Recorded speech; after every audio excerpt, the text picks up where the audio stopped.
मुख्यमंत्री हेमंत सोरेन ने नई दिल्ली के भारत मंडपम में प्रधानमंत्री नरेंद्र मोदी की अध्यक्षता में आयोजित नीति आयोग की 10वीं गवर्निंग काउंसिल की बैठक में सम्मिलित हुए। इस बैठक में झारखंड का प्रतिनिधित्व करते हुए मुख्यमंत्री हेमंत सोरेन ने अपने विचारों को रखने के साथ कई अहम सुझाव दिए। मुख्यमंत्री ने कहा कि विकसित भारत की परिकल्पना विकसित राज्य से होती है, जिसमें विकसित गांव को जोड़ना सबसे जरूरी है।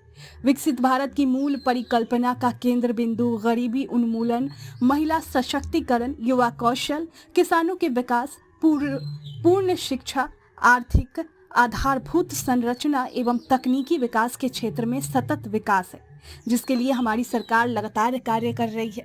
नीति आयोग की इस बैठक में मुख्यमंत्री ने झारखंड राज्य की जनता की आवश्यकताओं से प्रधानमंत्री को अवगत कराया। मुख्यमंत्री ने नीति आयोग की बैठक में कहा कि राज्य सरकार ने महिला सशक्तिकरण के लिए लगभग 50 लाख महिलाओं को प्रति माह 2500 रुपए की राशि प्रदान कर रही है। मुख्यमंत्री ने कहा कि झारखंड में खनिज और कोयले के साथ साथ अन्य खनिजों की बहुतायत है, जिसके खनन में प्रदूषण और विस्थापन एक बहुत बड़ा कारक रहा है। खनन कंपनियों द्वारा ली गई भूमि जो कि non payment of land compensation में आती है, उनका 1,40,435 करोड़ रुपए बकाया है, जिसको यथाशीघ्र मुहैया कराया जाए और सीबीए एक्ट में संशोधन कर खनन पश्चात कंपनियों को भूमि राज्य सरकार को पुनः वापस देने का प्रावधान किया जाए।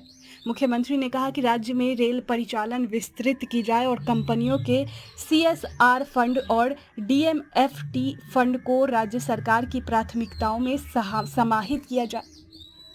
प्रदेश का साहिबगंज जिला कार्गो हब की दृष्टि से बहुत ही कारगर सिद्ध हो सकता है, जो सीमावर्ती राज्यों को भी सुविधा प्रदान करेगी। इस जिले में गंगा नदी पर अतिरिक्त पुल का निर्माण या उच्च स्तरीय बांध बनाना भी महत्वपूर्ण है। मुख्यमंत्री ने नीति आयोग को बताया कि झारखंड सरकार सामाजिक सुरक्षा से जुड़ी कई योजनाएं बनाई है, जिसमें पेंशन योजना, मैया सम्मान योजना, अबुआ स्वास्थ्य योजना आदि प्रमुख है। मुख्यमंत्री ने इस सिलसिले में केंद्र सरकार द्वारा संचालित योजनाओं के मानदंड में कुछ बदलाव की आवश्यकता की बात कही।